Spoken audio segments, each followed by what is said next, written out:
যদি আপনাকে বলা হয় একদিন পুরো আসমান থমকে গিয়েছিল, ফেরেশতারা সারিবদ্ধ হয়ে দাঁড়িয়েছিল আর একটি আদেশ পুরো সৃষ্টি জগতের ইতিহাস বদলে দিয়েছিল, সেই আদেশ কি ছিল? কেন আল্লাহ তাআলা ফেরেশতাদের সিজদা করতে বললেন একজন মানুষের সামনে? আর কে ছিল সে যে সিজদা করতে অস্বীকার করল? আজ আমরা ফিরে যাচ্ছি সৃষ্টির একেবারে সূচনায়, যেখানে শুরু হয়েছিল মানব জাতির ইতিহাস আর শুরু হয়েছিল অহংকার বনাম আনুগত্যের চিরন্তন লড়াই। এটি হযরত আদম আলাইহির সৃষ্টি ও ফেরেশতাদের সিজদার ঘটনা। মানব জাতির প্রথম অধ্যায় শুরু হয় আসমানের ঘোষণা দিয়ে। আল্লাহ তাআলা বলেন, আমি পৃথিবীতে একজন খলিফা সৃষ্টি করব। সূরা আল বাকারা ৩০। এই ঘোষণার মধ্যেই লুকিয়েছিল মানুষের মর্যাদা, দায়িত্ব এবং পরীক্ষা। এটি কেবল একটি সৃষ্টির গল্প নয়, এটি জ্ঞান, ইবাদত, অহংকার ও শয়তানের সূচনার ইতিহাস। আজকের এই প্রামাণ্য আলোচনায় আমরা জানব কিভাবে হযরত আদম আলাইহি সৃষ্টি হলেন, কেন ফেরেশতারা প্রশ্ন করেছিলেন, কিভাবে আল্লাহ তাকে জ্ঞান দিলেন, আর কেন ইবলিস চিরতরে অভিশপ্ত হয়ে গেল। আসমানের অদৃশ্য জগৎ। ফেরেশতারা সর্বদা ইবাদতে মশগুল, কোনো অবাধ্যতা নেই, কোনো অহংকার নেই। ঠিক তখনই আসে ঘোষণা, আমি পৃথিবীতে একজন খলিফা সৃষ্টি করব।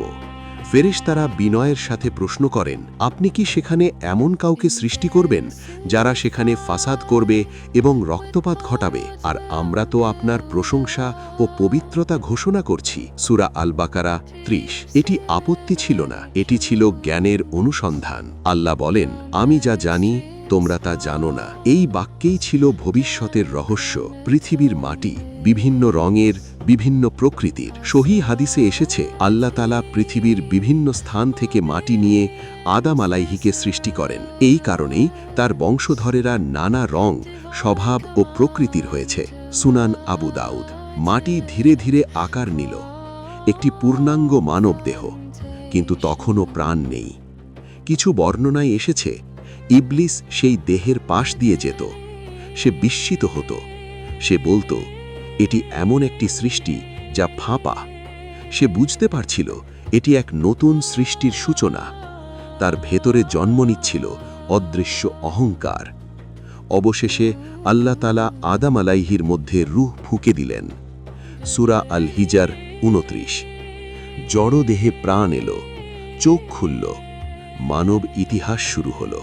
কিন্তু এখানেই শেষ নয়। আল্লাহ তাআলা আদম আলাইহিকে এমন কিছু দিলেন যা ফেরেশতাদেরও ছিল না। তিনি আদমকে সকল বস্তুর নাম শিক্ষা দিলেন। সূরা আল বাকারা ৩১। এটি ছিল জ্ঞানের মর্যাদা। তারপর আল্লাহ ফেরেশতাদের বললেন, তোমরা আমাকে এগুলোর নাম বলো যদি তোমরা সত্যবাদী হও। ফেরেশতারা বললেন, আপনি পবিত্র, আপনি আমাদের যা শিক্ষা দিয়েছেন আমরা তা ছাড়া কিছুই জানি না। তখন আদম আলাইহি সেই নামগুলো বলে দিলেন। এই দৃশ্য ছিল অবাক করার মতো। মানব জাতির প্রথম শ্রেষ্ঠত্ব প্রকাশ পেল জ্ঞানের মাধ্যমে। আল্লাহ বলেন, আমি কি তোমাদের বলিনি যে আমি আসমান ও জমিনের গায়েব জানি? এরপর এলো সেই মুহূর্ত, যে মুহূর্ত ইতিহাস বদলে দিল। আল্লাহ আদেশ দিলেন, তোমরা সবাই আদমকে সিজদা করো। সূরা আল বাকারা ৩৪। এটি ইবাদতের সিজদা নয়, এটি ছিল সম্মানসূচক সিজদা আল্লাহর আদেশে। ফেরেশতারা বিনা দ্বিধায় সিজদা করলেন, আনুগত্যে, বিনয়ে, পরিপূর্ণ ইবাদতের মানুষে। কিন্তু একজন দাঁড়িয়ে রইল। সে ছিল ইবলিস। সে জিন জাতির অন্তর্ভুক্ত, কিন্তু ফেরেশতাদের সাথে ইবাদত করত। সূরা আল কাহাফ ৫০। সে বলল, আমি তার চেয়ে উত্তম।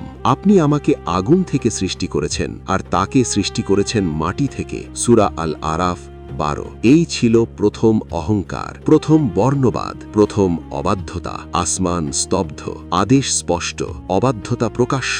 আল্লাহ বলেন, তুমি এখান থেকে নেমে যাও, এখানে অহংকার করার অধিকার তোমার নেই। সূরা আল আরাফ ১৩। ইবলিস অভিশপ্ত হল, কিয়ামত পর্যন্ত লাঞ্ছিত, কিন্তু সে থামল না। সে বলল, আমাকে কিয়ামত পর্যন্ত অবকাশ দিন।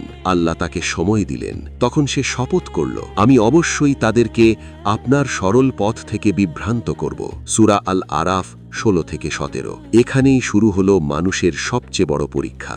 একদিকে জ্ঞান ও সম্মানপ্রাপ্ত আদম আলাইহি, অন্যদিকে অহংকারে জ্বলতে থাকা শয়তান। সিজদার সেই মুহূর্তে নির্ধারিত হল মানুষের শত্রুকে এবং মানুষের সম্মান কোথায়। হযরত আদম আলাইহির সৃষ্টি কেবল একটি ঐতিহাসিক ঘটনা নয়, এটি আমাদের পরিচয়। আমরা মাটি থেকে সৃষ্টি, তাই আমাদের মাঝে দুর্বলতা আছে, কিন্তু আমাদের জ্ঞান দেওয়া হয়েছে, তাই আমাদের মর্যাদা আছে। ইবলিশ আগুন থেকে সৃষ্টি হয়েও ধ্বংস হল অহংকারে। আদম আলাইহি ভুল করেছিলেন, কিন্তু তাও তাওবা করেছিলেন। এটাই পার্থক্য।